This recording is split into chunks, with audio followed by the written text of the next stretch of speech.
Concordia, where I started in 2020. So it's been an interesting couple of years. And today I'm going to talk a little bit about some of my work on antimicrobial peptide design. So yeah, let's get started. Assuming I can get my stupid, there we go. So hang on, sorry about the Zoom bar. Let me see if I can make that not. Okay, well, at least that's visible now. Maybe.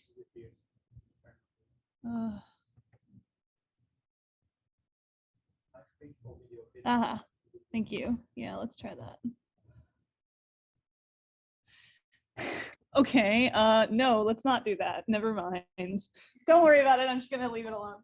So I'd like to start by acknowledging that Concordia University, where most of my research is done, is located on unceded indigenous lands. The Kanyangahaga Nation is recognized as the custodians of the lands and waters on which the university stands. Dojage, or Montreal, is historically known as a gathering place for many First Nations, and today it is home to a diverse population of Indigenous and other peoples. We respect the continued connections with the past, present, and future in our ongoing relationships with Indigenous and other peoples within the Montreal community. So that's something that's pretty important to me. So now, here's my talk outline. I'm going to give you kind of a little intro to the kinds of things I'm interested in and why I'm interested in them, and talk a little bit about the tools that we use in my lab, just in kind of a general sense. Then I'll give you a background of the sort of specific project that I'm going to be talking about, and I'll talk about two different angles. So angle one here is molecular dynamics. We've started doing some molecular dynamics studies. Angle two is using deep learning to come up with some search spaces and try to understand the search spaces that we can look through to find these antimicrobial peptides. And steps 3 and 4 have not yet been done, but there's some more work in the future that I'll try to give you a flavor for. And then if I have time, I'll say a little bit more about some of the other projects in my lab, just 2 minutes. So here is the slide that my spouse hates because I've been using it since my PhD thesis in 2018, but it really is kind of, it turns out it's a good slide to start off with. So when I was 13 years old, I read Michael Crichton's The Lost World, which is a sequel to Jurassic Park. Loved it. It was kind of my introduction to science, and it also terrified me. So here's where I give a nod to the fact that, interacting with the audience is good, even though I don't have a lot of audience interaction. But it terrified me, like I said. And so my little question for the audience is, how big do you think the thing was, the plot point was in The Lost World that scared Tiny Ray the most? Who thinks it was 10 angstroms? Raise your hand. Okay, several people for 10 angstroms, 100 angstroms. We've got some takers, 10,000 angstroms. No takers, 10 to the 11th angstroms. All right, we've got some people guessing 10 to the 11th angstroms. Before I go to the next slide, I would like to say there are plot points in The Lost World that exist on all of these length scales. And there are plot points in my lab, except for 10 to the 11th angstroms, that exist on all of these length scales. So that having been said, one of them I found the scariest. So in The Lost World, we have morphine. It's a small molecule drug. It's given to one of the scientists when he breaks his leg. We have 100 angstroms. If you guessed 100 angstroms, good job, you win a prize, because that's the prion protein.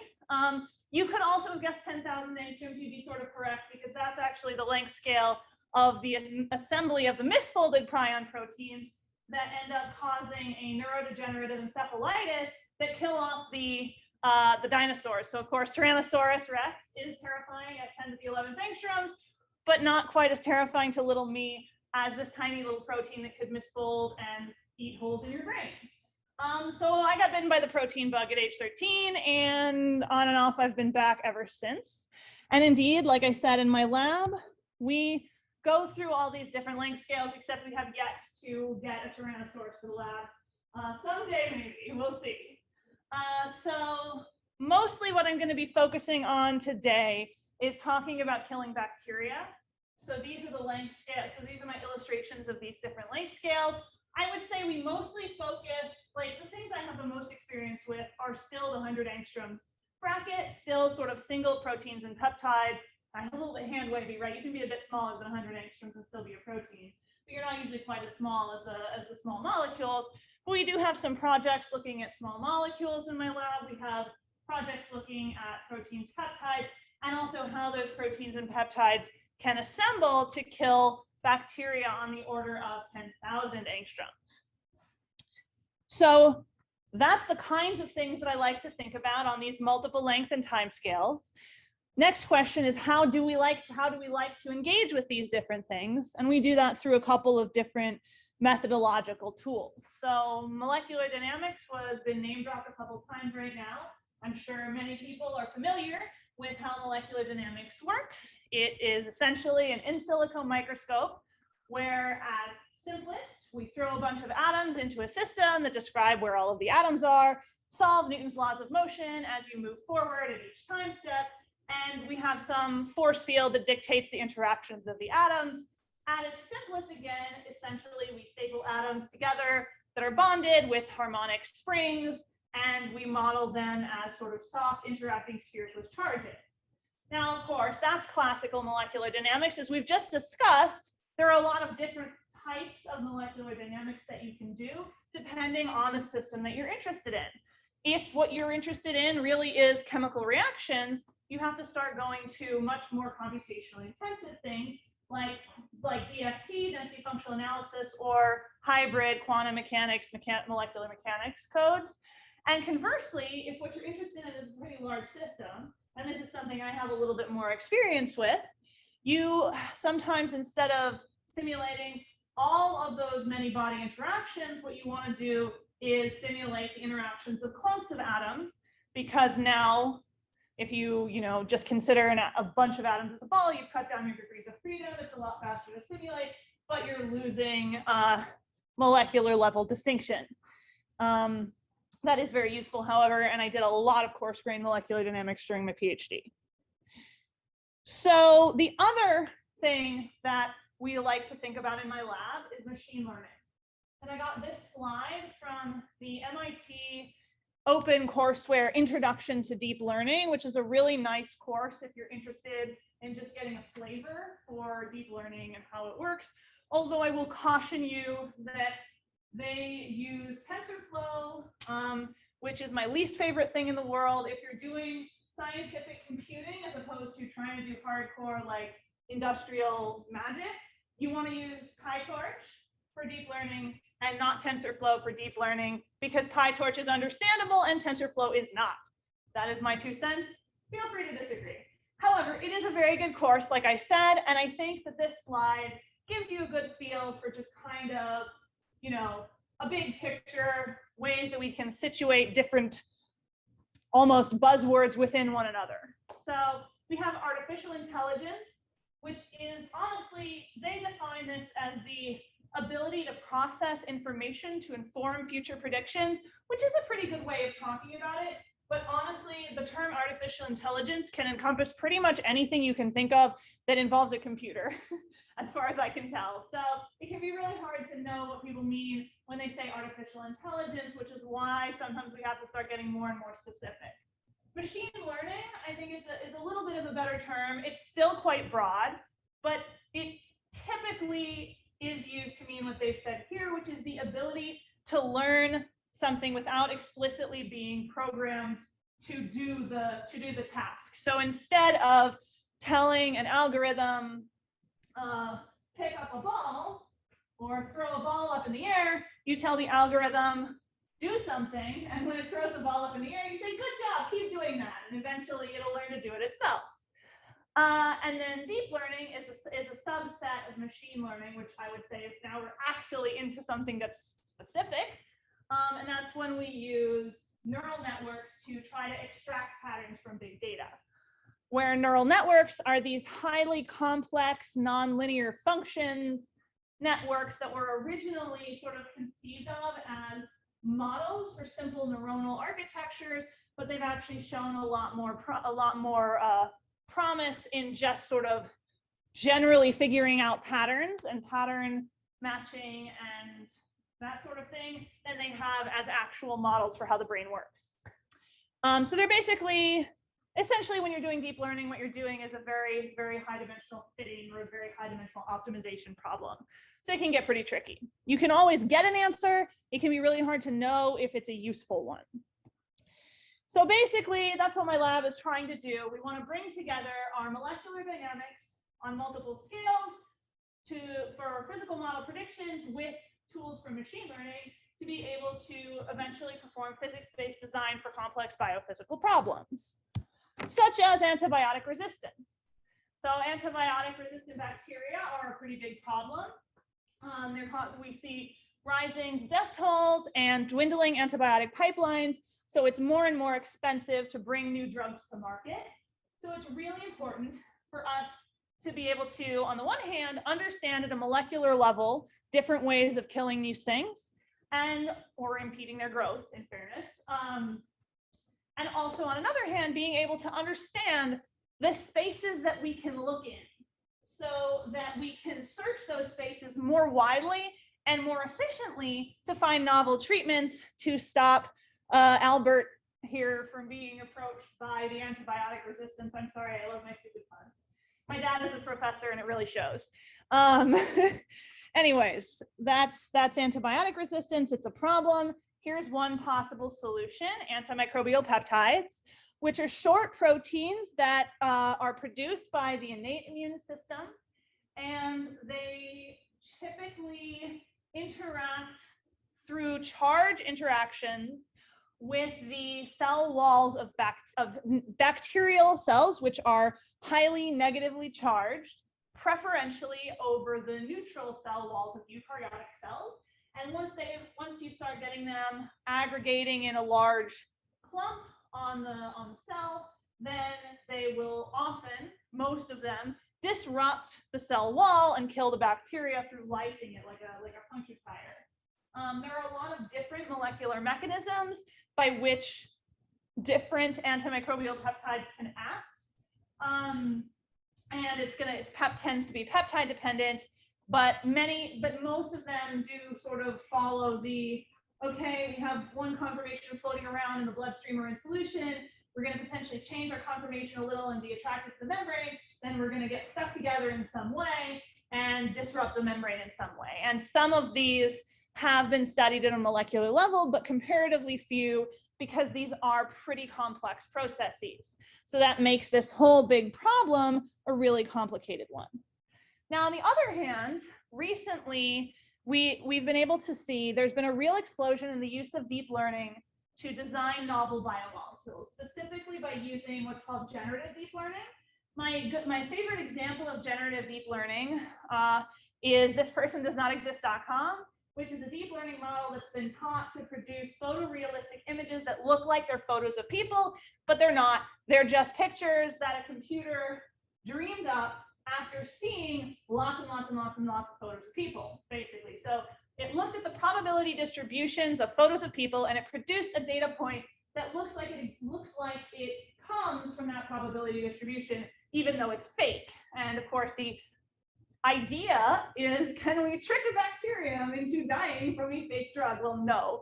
But the idea is basically, can we train another deep learning model to generate new drugs that we haven't seen, but that are essentially drawn from the same underlying probability distribution as real and existent drugs.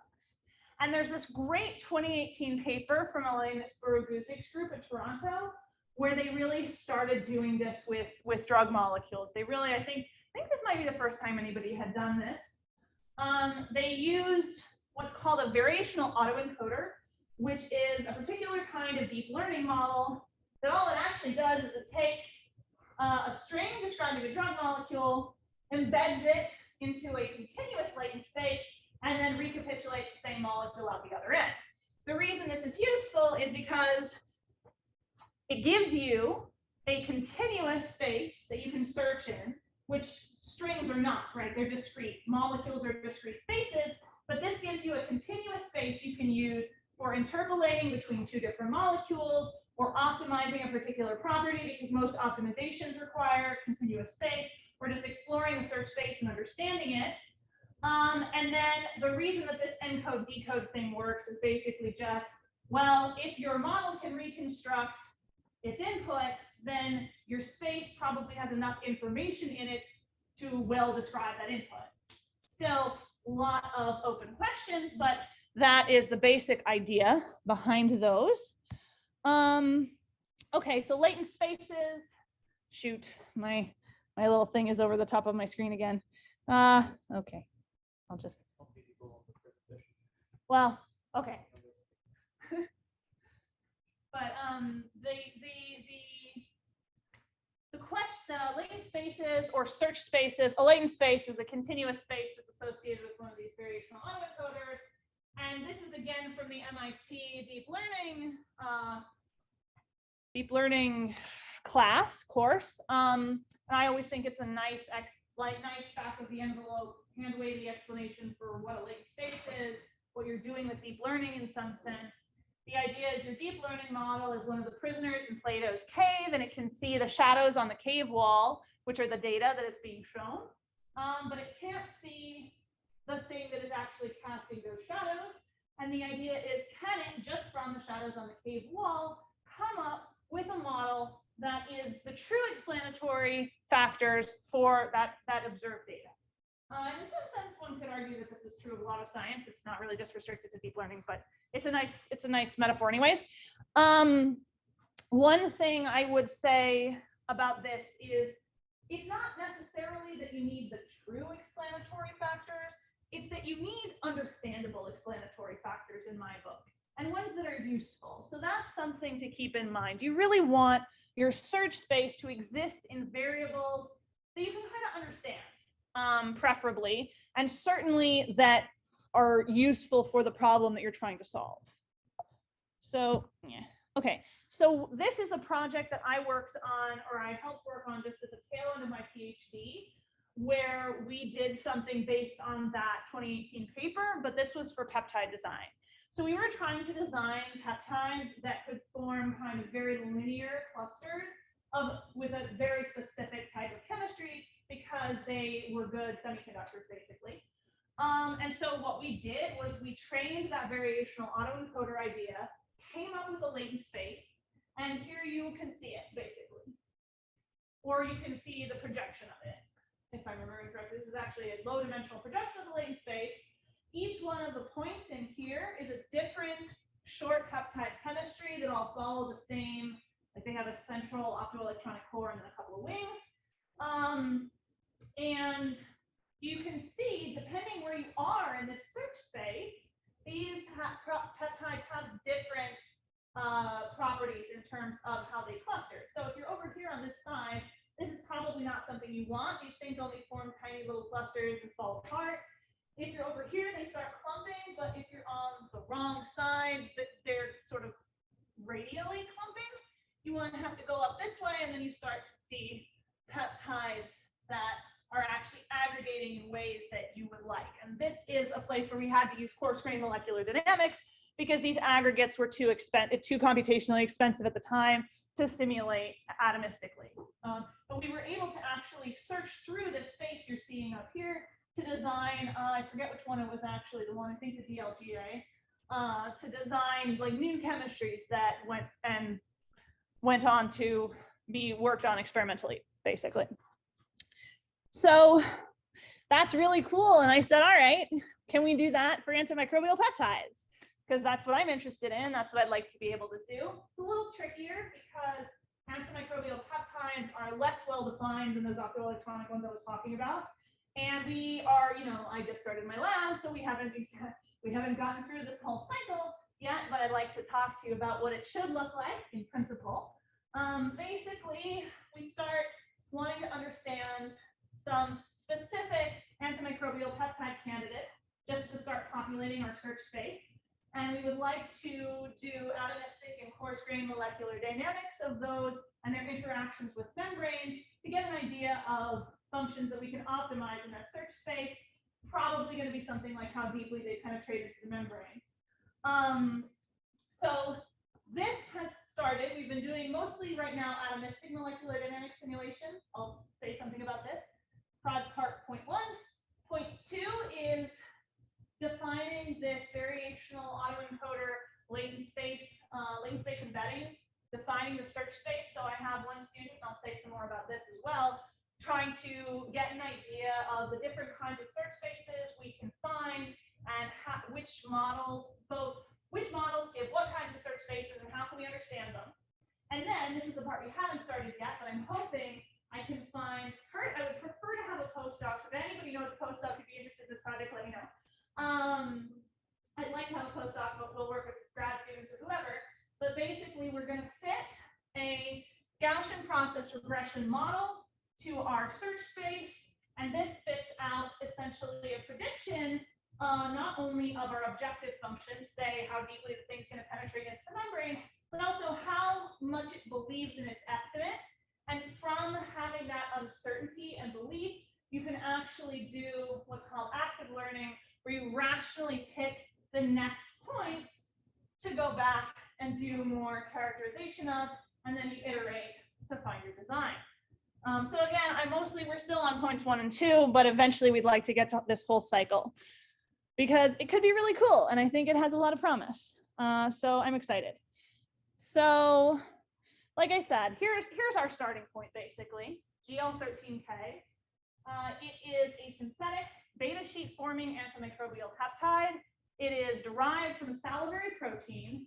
And basically what happens is in the presence of a bacterial membrane, these things form beta sheet aggregates on the membrane and they disrupt the cell. The conformations change when they're near the cell, potentially due to change in the local pH, which probably it does, because experimentally we've also seen that the conformations change if you just change the solution pH. Well, not we, but my experimental collaborators have seen this.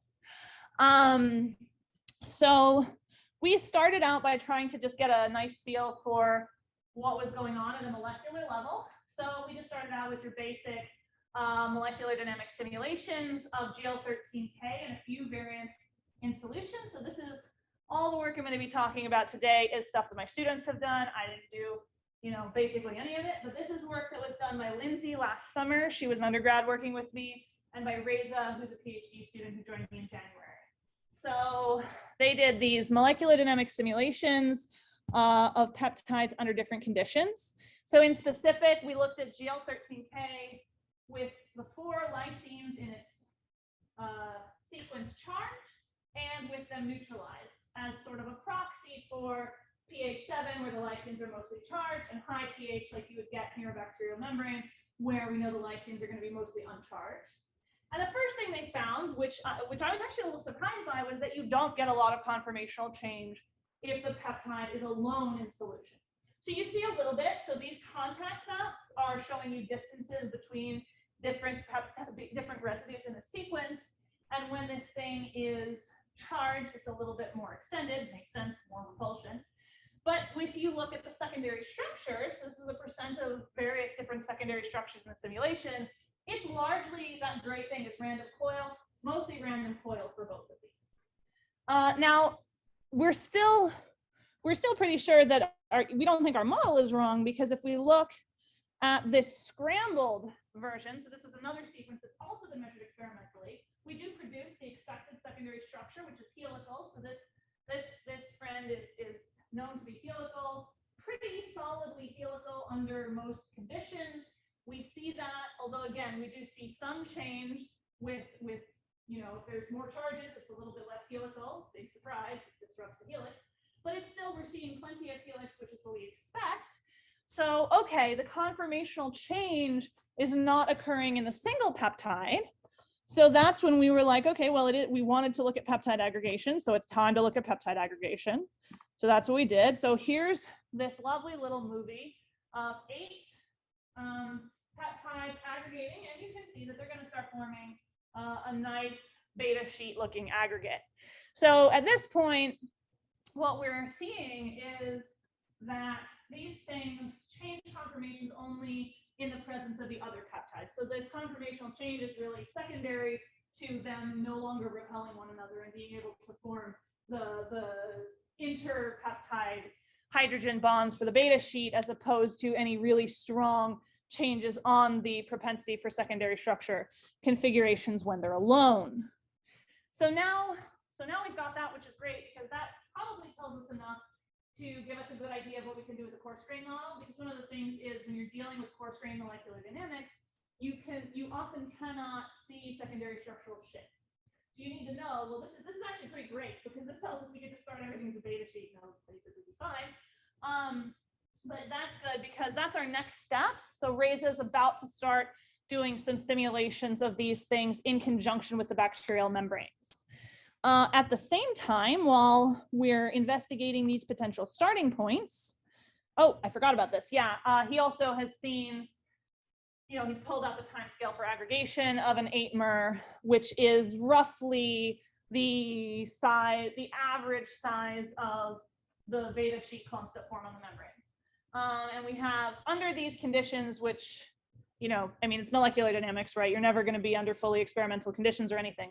But under these conditions, we can see the time scales of aggregation, and that aggregation is largely irreversible once the aggregate forms. In the meantime, my master's student, Sam, has been working super hard. He's amazing. I cannot sing his praises enough, and I cannot say how sad I am that he's going to go on the industrial market and not do a PhD, but that's awesome for industry. So if anybody knows good industrial positions, definitely let him know, because he's going to be great. So he's been looking at the deep learning side of things and looking at variational autoencoders, which I already mentioned, where you basically have, in this case, we're inputting sequences. We may be able to input structures. We're looking into it, but currently we're doing the simple thing: inputting sequences, creating our latent space here, and then again decoding the sequence to train the model.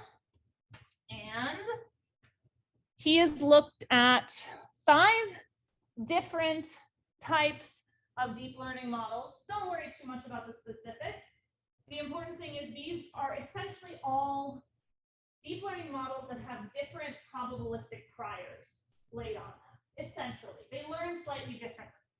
The other thing to note is that the transformer model is particularly different. Most of these models see a sequence, and they try to predict essentially the next amino acid in the sequence. And that means that the longer the sequence, the harder it is, because the more errors you make early, the more those errors propagate. Whereas the transformer, at its best, thinks of these things in kind of a holistic way. This is a model that is specifically built not to think of sequences one at a time, but to think of a whole sequence at once in some sense. And then the RNN attention is technically supposed to kind of have aspects of both of these.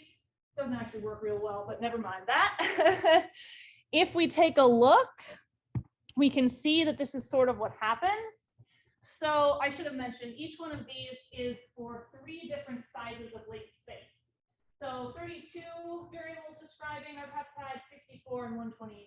That's big, yes, but it's tough to get good performance if you don't have a big one. This is kind of attention. It's just attention all over, right? You want to be able to fully describe your system, but you also want to not have too many variables describing your system. It's tough. But you can see what you're looking at here is the reconstruction accuracy of these models. And basically what it's saying is basically if you put in a peptide, how well does it spit out the sequence on the other side? It's basically a check that the model's working. You can see that the accuracy goes down, like I said, basically that it would as the peptides get longer, but this is still fairly decent reconstruction accuracy. You can also see that this transformer model, the biggest transformer model, does great because it doesn't really have the length restriction once it gets large enough. Like, it isn't thinking about things as getting longer, it's just thinking about holistic peptide sequences. So here, what we're seeing are principal components analysis projections of the latent spaces. So every one of those points is a peptide sequence. The orange ones are antimicrobial peptides, and the blue ones are non-antimicrobial peptides. And we told these things that they needed to be able to predict whether these things were amps or non-amps, and we expected, therefore, that they would have to somehow partition them. And some of them did, right? So you can see, so technically, actually, all of these can predict whether they're amps or non-amps. But some of them are actually doing so by splitting the space, right? So you can see the transformers moving antimicrobial peptides over here, WAE, AAE, moving them over there. RNN attention is not doing that. It is not doing a good job. I'm not happy with the RNN attention, but never mind that. I am happy with the transformer. We can quantify how well they are doing at this particular task. So we can quantify whether we would expect antimicrobial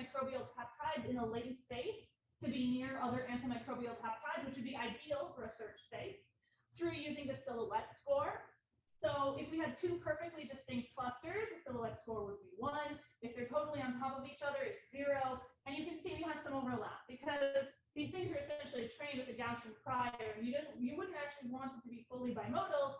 That would be bad because you could never move from one space to another. But you can see that some of these are doing fairly well. AAE and the transformer have these middling silhouette scores where you could see that they were separating the peptides in the latent spaces. And so we can quantify that. We can also, oh, I should mention, this is all done with a test set of sequences. These sequences, the models were not trained. The models have never seen these sequences, but these are all known sequences that experimentally we know they're amps or non-amps. We then checked, can the model produce new sequences that are amps, and do they partition them? So to do this, we of course had to just use someone else's amp or non-amp predictor, but it is a pretty good one. So we said, okay, you know, it's a good back of the envelope check. We would like to have experimental verification, but that's a bit harder because of course it's much harder to assess these things experimentally. Although I do need to talk to my collaborator, see if we can play around with some experimental verification. But basically what you're looking at here is the principal component that does the best job at separating the amps, if any of them do. And you can see again for the 4R and then attention, it really doesn't.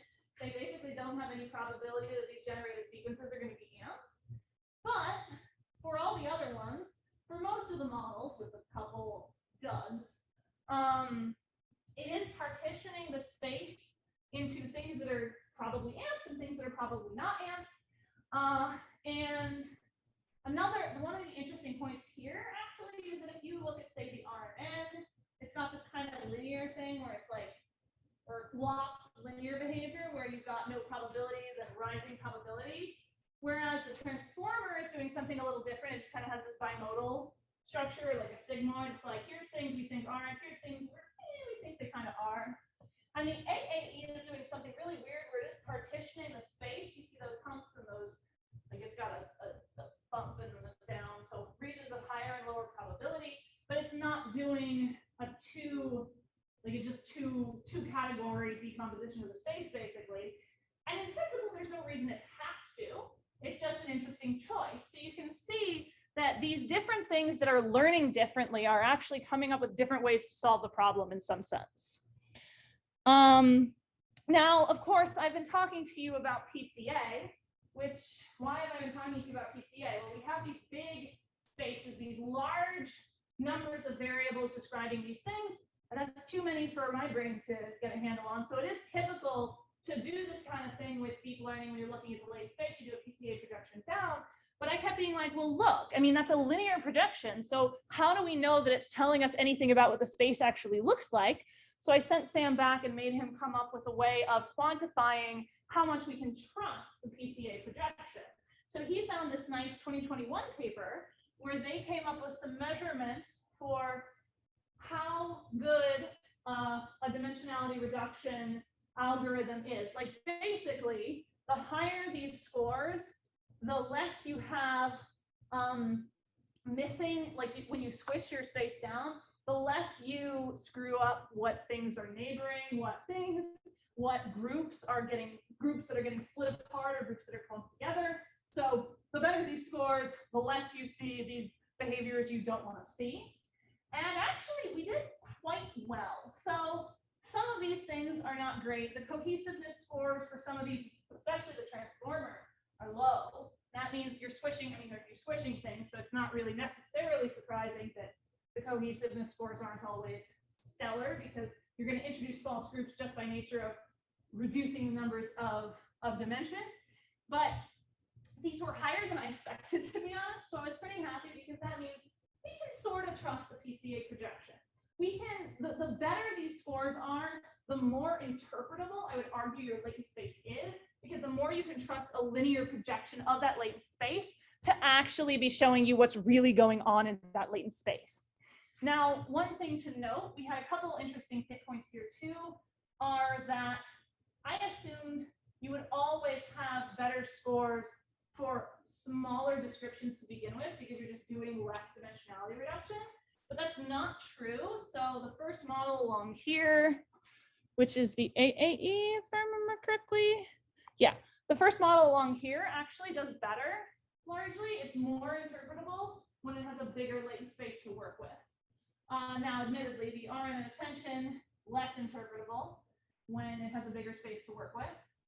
And the transformer model is got probably the most distortion, or definitely the more distortion in terms of one of the higher performing models. So that does kind of illustrate you always have this trade-off between performance and interpretability. It's very, very, very hard not to see that trade-off between performance and interpretability, because the more you throw, weights and complex things at a problem, the more you can solve that problem, but the harder it is for you to figure out what the machine is actually doing.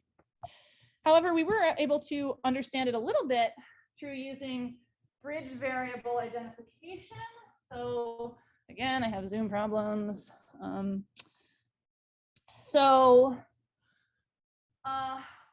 What we did was we just did something very silly, which was looked at the correlation coefficients between the PCs and various different physicochemical properties that we know could be important for antimicrobial peptide design. And so the thing is, if you look up here on the left, this pulls out the principal component that actually knows about amps versus non-amps. So we know this is the PC that's doing the most thinking. The color here basically tells you that's the PC that is doing most of the thinking about most of the separation that we were seeing before. And if we match that, so like let's say the WAE, we match that, that's blue, it's PC3. We come up here and we say, okay, blue PC3 is moderately correlated with this variable with just charge at pH 7 and also with the isoelectric point. So at least it's thinking about things in some sense that are relevant to AMP design. Another point is we can look at the transformer. It pulls out hydrophobicity, which is another thing that's important to AMP design. But what you can see is these things are in some sense thinking about different variables, right?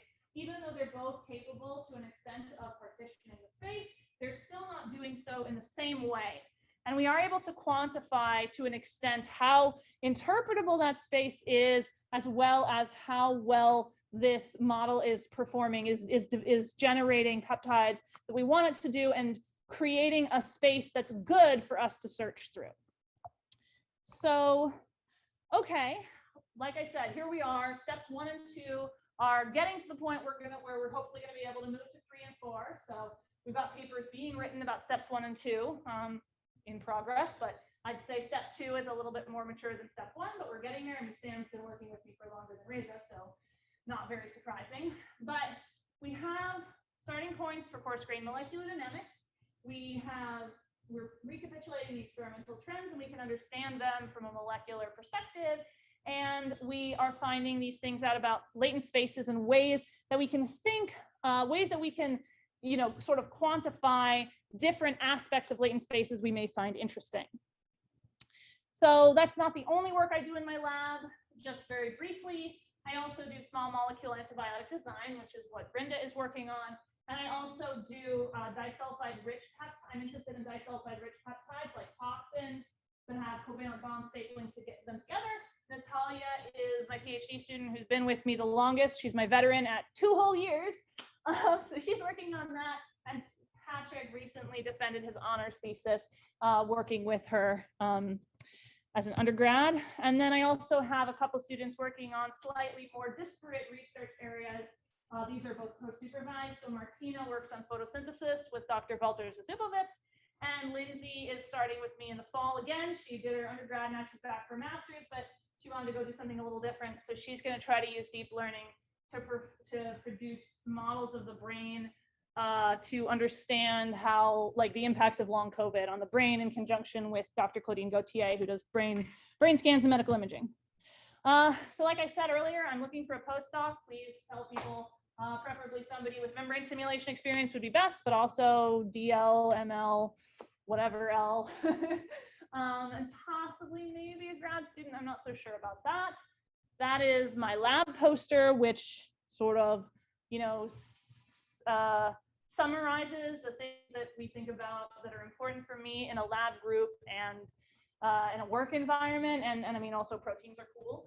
So that's our our little pitch for our lab, which is modified. It's under a Creative Commons license from this great website, and the purpose, that as they describe it, is to show that racial justice and support for marginalized communities cannot be separated from the practice of science, and that we must actively work to recognize the obstacles that scientists and potential scientists from marginalized communities face, and dismantle structures of power that prevent them from succeeding. We must also consider the effects of our research and research choices on marginalized communities.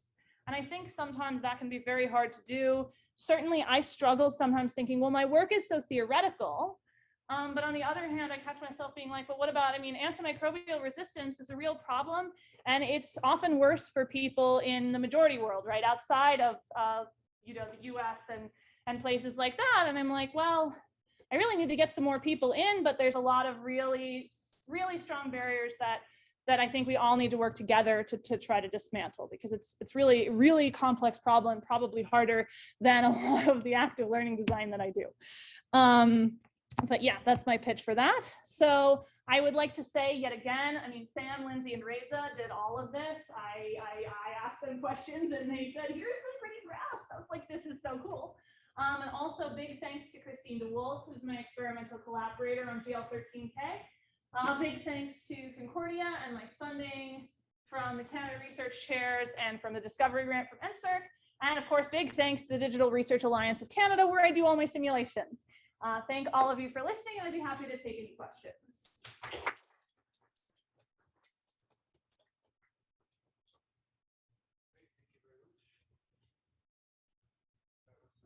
Audience,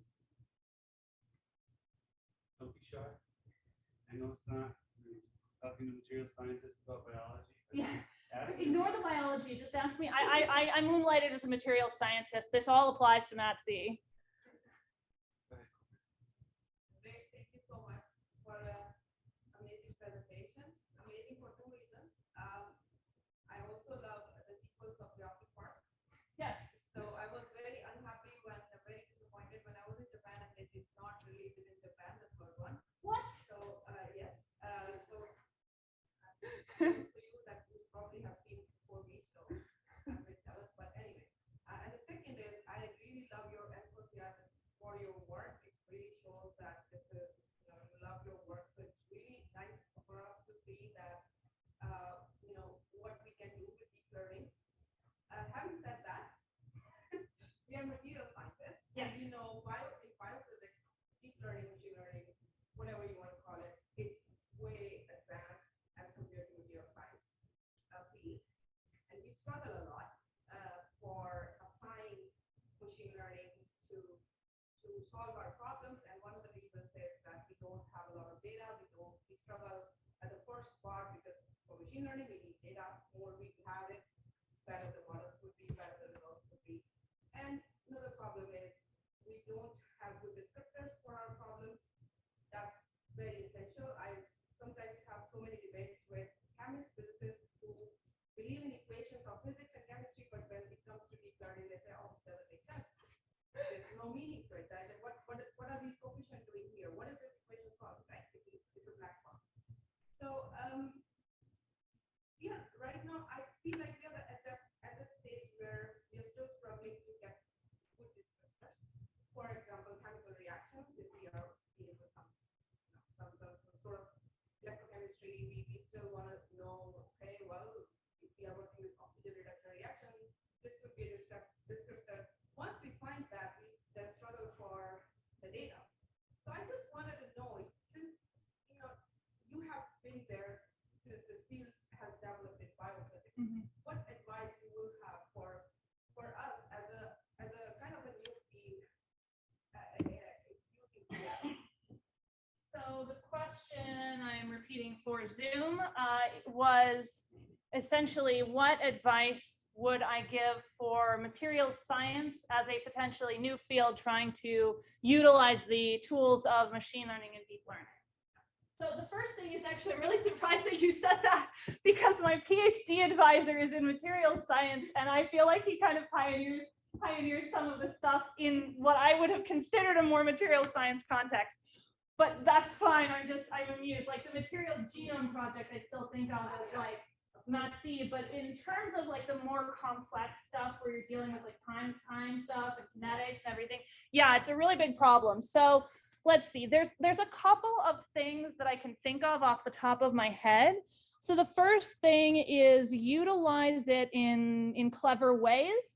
So active learning can be great because the whole point of active learning is I don't know a lot about my system. Maybe I have a kind of rudimentary description where I do have a lot of data, but that's just like a bunch of sequences or something, right? I make some space, and then the active learning lets me do this clever thing where I explore my space so that I don't need to do as many evaluations of data points. So that could be a potentially useful angle. Another thing I could think of actually in terms of looking for descriptors, oh my God, tell me about it. The same problem, right? With molecular dynamics, you're like, this thing is horribly complicated. How do I describe it? Huge problem. You can see me doing bridge variables here and stuff. One of the things that has been useful is instead of using a vanilla variational autoencoder, looking into something like a hierarchical autoencoder, like my PhD advisor did a lot with that. Those can sort of naturally pull out temporally important reaction coordinates if you have the right system. So you can do that with MD. It may also work, like I could send you a couple of papers. I'm not sure about your particular question, but it might also be helpful. Another thing that may work, I'm not so sure, this is me just kind of wildly spitballing, is sometimes if you really reframe the problem very hard, because my collaborator on the brain project actually and I were really struggling to figure out, brains, really struggling to figure out a way to apply deep learning to brain imaging and stuff, because we're like, you have like 5 participants, what are you going to do with this?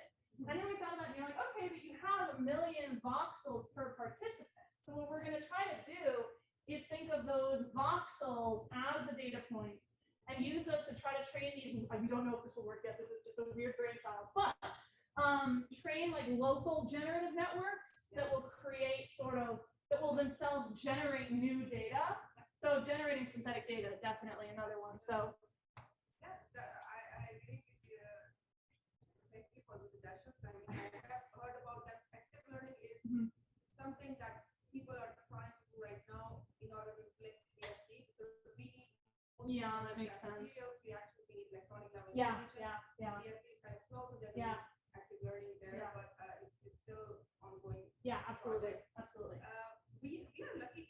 So here in INRS, we have Professor Andrea Ruger. He does Raman scattering, maybe some other professors as well. And they actually, in that case, we are lucky. So there we generate a lot of data in a couple of days. Yay!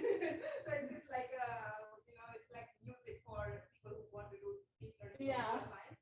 And then they do PCA, and we're trying to do deep learning there. So there's some places where it's very good, but for many things, for example, like analyzing defects and like electronic level information, using, we struggle with the data, and these things are hopefully will be able to complete the requirements with it. And sometimes you just don't use deep learning. That's the secret. You just ignore everybody and just say, no, guys, this is not the right tool. I know you have a hammer, but this is not a nail, I promise. Absolutely.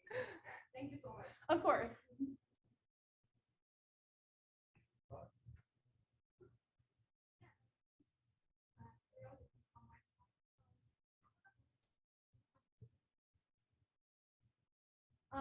In terms of like a deep learning model, or I confess that this question I got email from Nature this morning, and it's one of the topics that we have article to the article, and it's in fact like an experimental like an experiment. yeah. You have to be able to reproduce. Yes, absolutely. So, well, the first thing I'd say is that if anybody's writing you a deep learning paper and they're not pointing you to the code that they use, you no, don't. Like, you should be able to at the very least run their code. But having said that, there is a problem that these are very highly complex models. They're very highly complex models, and that means, do you necessarily understand what's going on? That's another reason I'm like, we need to move away from things like TensorFlow. I think people are doing this now, where the code is obscuring what the experiment is. So I think one of the nice things about computer science is that you have a record of every experiment you've done, and people should be able to at least reproduce your specific instance. Whether it's generalizable, that's a really tough question, you know. But at least you should be able to reproduce something that somebody did, because they should be putting their code up, and their code should be sufficiently understandable, which is why I'm saying using things like PyTorch to do this so you know what's going on. Having said that, yeah, I think that is a real issue. Because I think there's lots of data. So Yeah. as you said, you need lots of data. Yeah. And you generate lots of data. How do you control the quality of data? Yeah, again, a real problem. So it depends on the data. A lot of times you can check for the most egregious things just automatically. And sometimes you can hope that if it's just a few outliers, it's probably okay because it won't throw off the deep learning.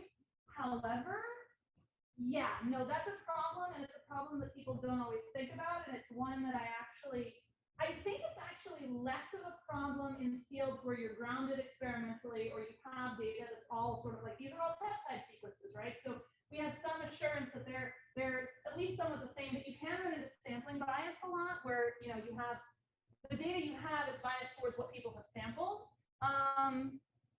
Grounding it in experiments is important. Being very careful where you apply this sort of thing, because what you do see this as a real problem in is when people try to apply it to things like more sociological stuff, like when you generate those pictures, or if you've heard of like the racist soap dispensers or stuff, where people are just like, I mean, it's a machine. Is it going to be biased? No, of course not. Yes, it is, because the data that you put into it is biased. So yeah, you have to think about your data. You have to think about what you're putting in, where the data is coming from, how you're curating it. Yeah, and people don't always.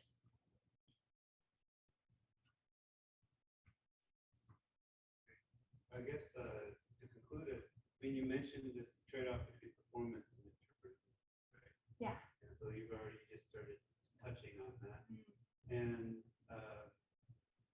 is it really like this Heisenberg uncertainty principle? You have to trade one for the other, or do you think that the field is going in a direction where we could see actually interpretable deep learning? The question is whether you always have to trade off interpretability for performance, or whether, you know, interpretable deep learning will save you. I think that the field is there's definitely a lot of work being done on interpretable deep learning. And I think that I don't necessarily think that it's a law of the universe, but I think that anytime you're dealing with a system that is highly complex, like reality, you can run into problems where you have to simplify it to get your brain around it in some sense. So I think there is often sort of an inherent something of a trade-off, but I feel like you can probably make it less and less of a trade-off as the field matures and more people think about clever ways of making it clearer or pulling out what's important. Awesome. Well, let's thank our speakers one more time. We had a great